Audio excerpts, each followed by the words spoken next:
We're here to talk about public safety and stay focused on that. It's a basic function of the government to ensure the safety of its citizens. Everybody deserves to be safe and to feel safe. The modern American way of life is dependent on this. I grew up five and a half miles from here. And when I was a kid, we didn't lock our doors. We biked and walked all over town. We never worried about our safety. But we all know that this is not the town that I grew up in. And I've been all over the city walking around with community leaders in North Minneapolis, Lake Street, west side of St. Paul, east side of St. Paul. This is not the Minnesota that they want either. And we could sit here all day and name the facts and bang on them, but we don't have to. We know how bad things are here right now. And that's the bad news. The good news is we know how to fix it because we know what caused it. It's been a total lack of leadership starting at the governor's office. He has cultivated an environment of a culture of disrespect towards police officers and embolden criminals to do basically whatever they want. And so we're here today to talk about our plan and to talk about how we're going to take our streets back and our communities back. Because if our streets aren't safe, Americans, Minnesotans can't realize the American dream and their inalienable rights, and communities can't thrive. So I'll turn it over to Scott now to go through the plan. Thank you folks all for coming. A lot of you may not know that even though I grew up in Sleepy Eye and I practiced medicine in Carver County my entire career, I did my training just a couple blocks north at Bethesda Hospital. I worked a tremendous amount of emergency room there. We had the occasional gunshot wound, but I remember more vividly the suicides. I remember more vividly the mental health crises that came in.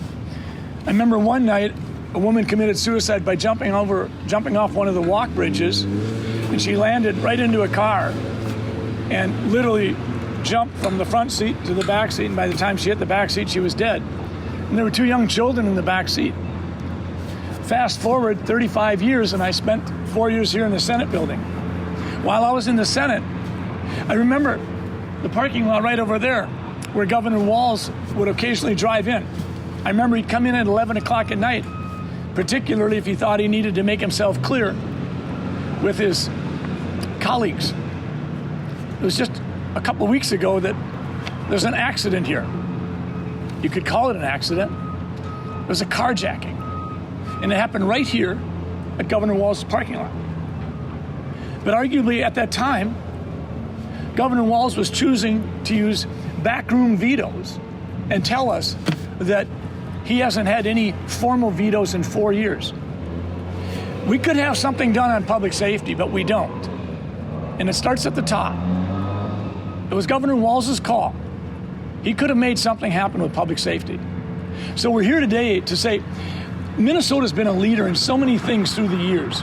We have truly been the bright shining star of the North, and we can be that again. But the only way we can do that is we start with the brainstorming. We start with the 30,000-foot view and say, okay, what is the framework going to be to restore public safety? To try to put that lawlessness, that genie of lawlessness back in the bottle again. We've got to start there. We're not trying to prescribe policy today. We're trying to say, within this 10-point framework, this is the starting point. We can do this, Minnesota.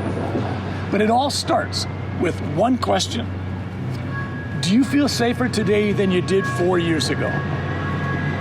When I ask people across the state of Minnesota, whether it's in greater Minnesota or in the urban areas, do you feel safer than you did 4 years ago? They're saying no. Doesn't matter if you're Democrat, Republican, Independent, or whatever. Doesn't matter if you're young, old, whatever ethnic group you belong to. So I want to talk about the 10 points that we think would make a substantive difference. And you can get more information just by going to drscottjensen.com/safety. And you can get a lot more background information so you don't have to take notes quite so feverishly. First, I think everyone here can recognize that at some level, Governor Walz has failed. He is frozen. When you have journalists asking, where's our governor? When you know that the 3rd Precinct building has been allowed to burn down, when you know that statues that are not owned by the private citizen but instead owned by the state of Minnesota are being torn down simply because someone wanted to and they were allowed to, someone froze. Someone lost their way. It got away from Governor Walz and Lieutenant Governor Flanagan. So 10 points. Number 1, we need to create a specific crime for carjacking, without question. This was a bill put forward by the Senate and blocked by the House. But we need to have specific minimum sentences, whether they be 2-year, 4-year, or 6-year. But we cannot be muddled about this. We need to be absolutely clear. You carjack, this is a crime, and you will serve 2, 4, or 6 years. Number 2, we need to end the ability for nonprofits to bail out violent criminals. That's not to say that we don't want to see bail support for nonviolent crimes. But when it comes to violent crimes, when we're helping put people back on the street, literally within days or hours of the crimes that were committed, we're making a huge mistake. We've got to stop that. Number 3, I would issue an executive order to deploy state patrol officers to supplement local enforcement wherever it's needed. High crime areas, we've got people who really understand public safety. The governor has a responsibility to use those people. This has been precedented. This was used in the 1990s. This was used under Governor Pawlenty. But we need to utilize the state patrol. 4, we have to stiffen penalties for repeat violent criminals. This makes no sense when we see repeat violent criminals back on the street, harming our children, carjacking, killing people. And I would remind you, 70% of gun deaths in Minnesota and the nation are related to suicide. 5, we need to screen and appoint judges that commit to stopping the catch and release programs. We need to have repeat violent offenders not allowed back on the street. And right now, the liberal judges are the problem. So I'm going to say it again. We need to screen and appoint judges that commit to stopping the catch and release programs for violent criminals. We need to create a division within the Department of Public Safety to focus on protecting the innocence of our children.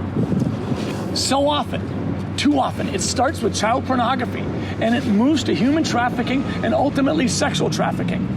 And if we don't bring the hammer down on this, we are not going to make a change. This has got to be a priority.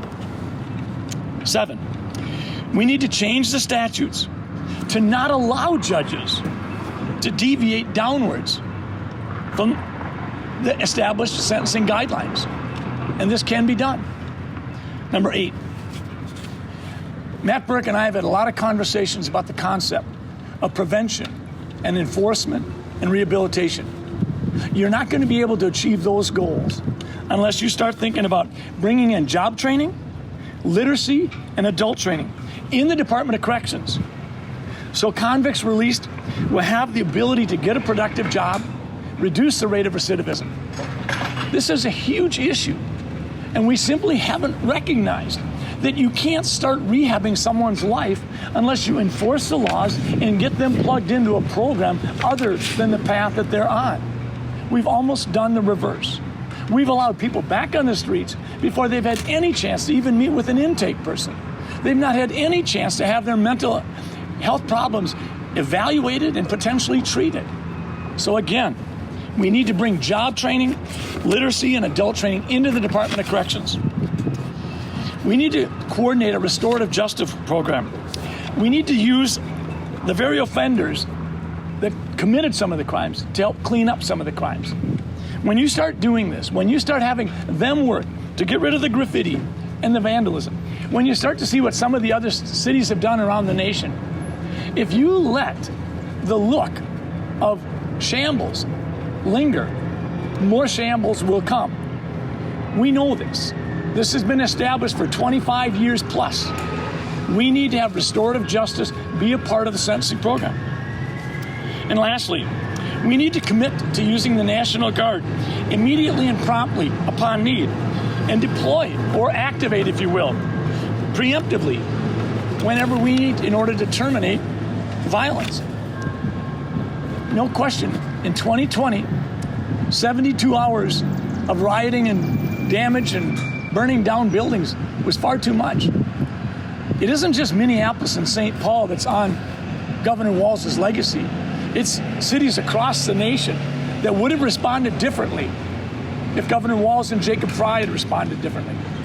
Quite frankly, we have, so to speak, this mafia of allowing violent crime, seemingly led by Governor Walz and Mayor Jacob Frey and Attorney General Keith Ellison. I'm going to close by saying this. We need to ask ourselves a question. Do we feel safer today than we did 4 years ago? And I think everybody knows the answer to that question.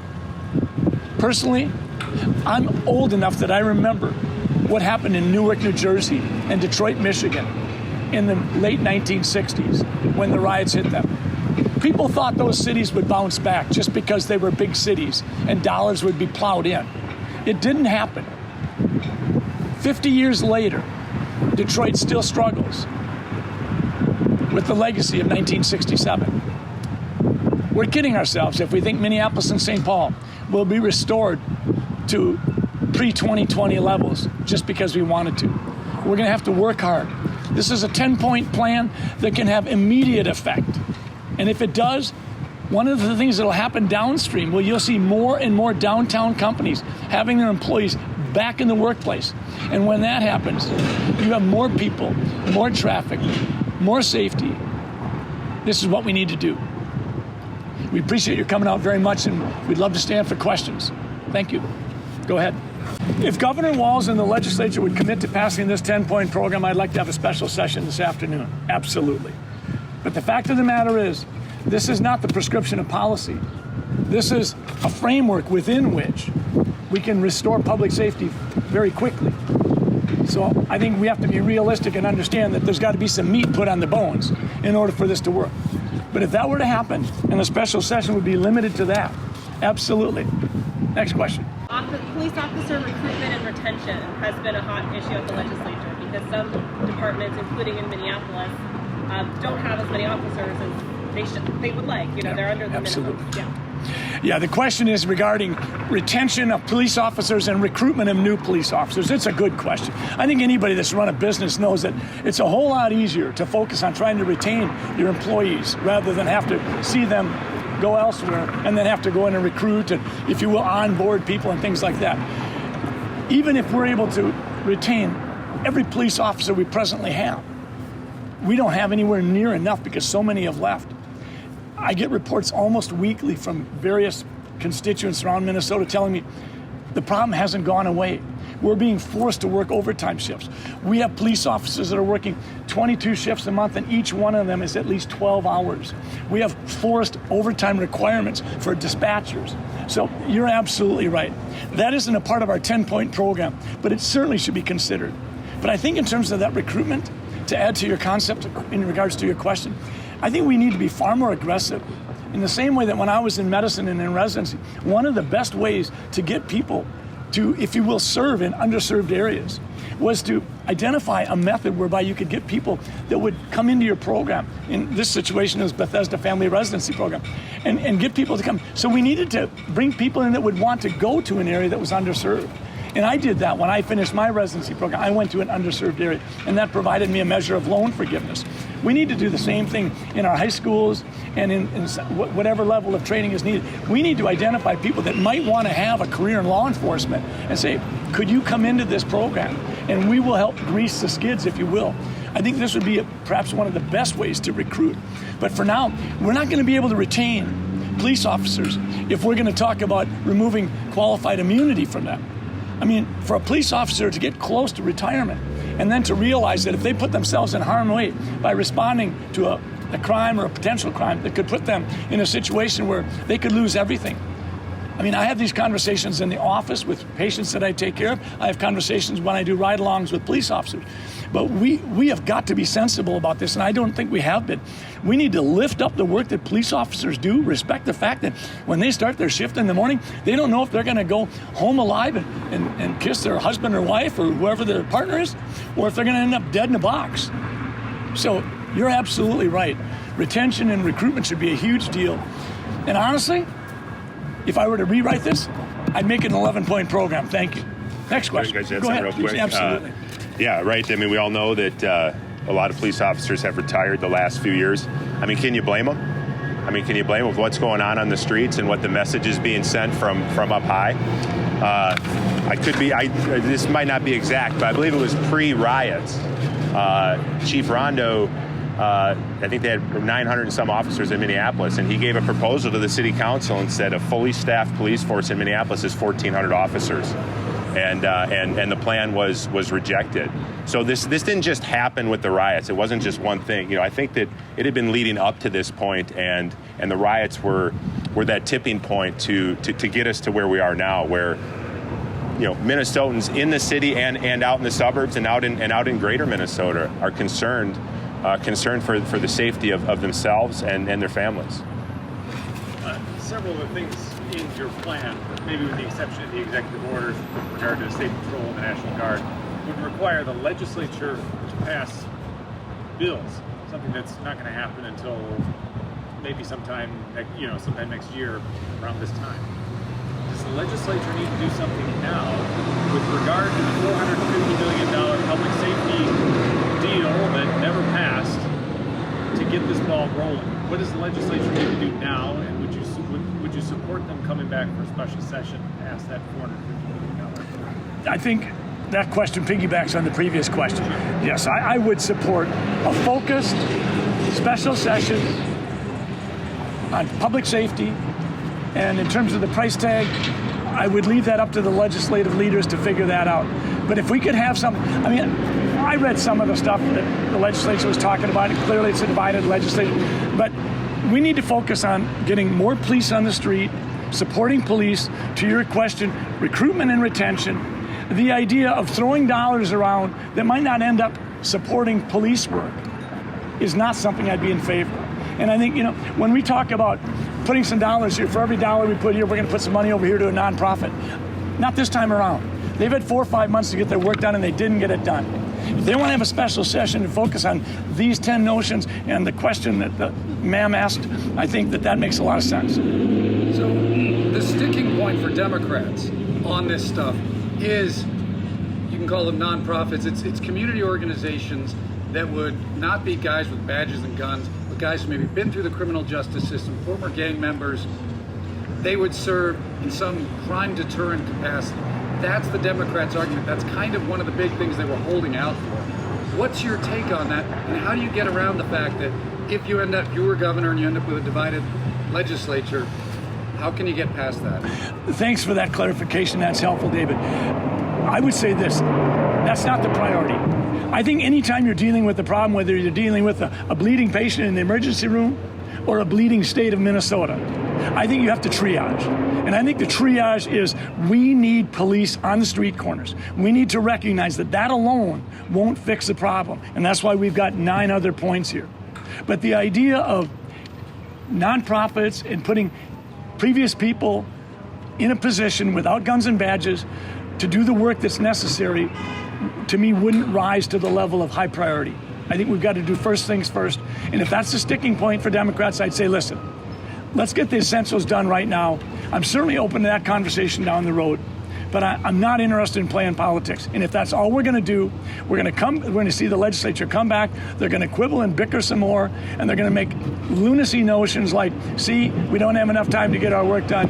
Maybe we should have a full year-round legislature, which is absolutely mind-boggling if that suggestion would be made. Do you have anybody in mind yet for public safety?